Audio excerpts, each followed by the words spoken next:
पश्चिम बंगाल में विधानसभा चुनाव के नतीजों के बाद हुई हिंसा को लेकर भाजपा आक्रामक जरूर हुई है, लेकिन पार्टी में परिणामों को लेकर भी मंथन हो रहा है। चुनाव में भाजपा को महिलाओं और युवाओं पर सबसे ज्यादा भरोसा था, लेकिन पार्टी को दोनों वर्गों का उतना समर्थन नहीं मिला जिससे कि वह सरकार बनाने के करीब पहुंच सके। इसके विपरीत ममता बनर्जी बड़ी संख्या में महिलाओं और युवाओं को अपने साथ जोड़ने में सफल रही। भाजपा के उम्मीदों के विपरीत आए नतीजों को लेकर पार्टी के भीतर नेताओं का अपना अपना आकलन है। उत्तर भारत में आमतौर पर MY समीकरण का मतलब मुस्लिम और यादव माना जाता है, जो अधिकांश भाजपा के खिलाफ रहता है। हालांकि पश्चिम बंगाल में MY का यह अर्थ नहीं है। राज्य में जो नतीजे सामने आए उसमें महिला और युवा समीकरण भाजपा के गणित के अनुरूप नहीं रहे। भाजपा ने इन दोनों वर्गों पर सबसे ज्यादा दांव लगा रखा था। दरअसल बंगाल चुनाव में 6 M और 1 Y फैक्टर हावी रहा। पूरा चुनाव इन्हीं के इर्द गिर्द घूमता रहा। ये फैक्टर मोदी, ममता, मुस्लिम, महिला, मध्यम वर्ग, मतुआ और युवा रहे। ममता और मोदी के बीच तो व्यक्तित्व व वर्चस्व का टकराव रहा था, जो चुनाव के बाद खत्म हो गया है।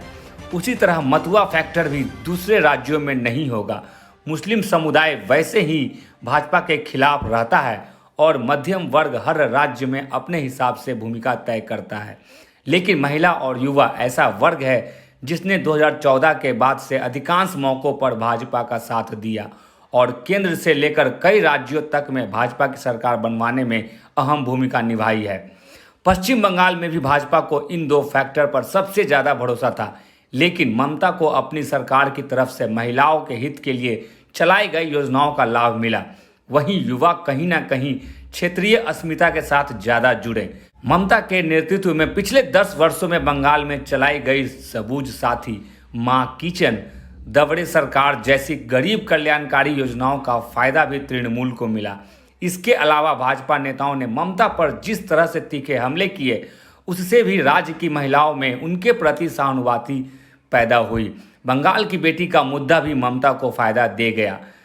चिंता उत्तर प्रदेश की। भाजपा के लिए बंगाल के बाद भी कई चुनाव हैं। वहां पर उसकी रणनीति के महत्वपूर्ण बिंदु महिला और युवा ही रहेंगे।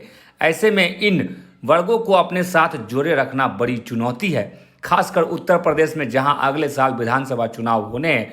वहां का MY यानी मुस्लिम और यादव समीकरण भाजपा के खिलाफ रहता है। ऐसे में युवा और महिला समीकरण को साधना भाजपा के लिए काफ़ी अहम होगा।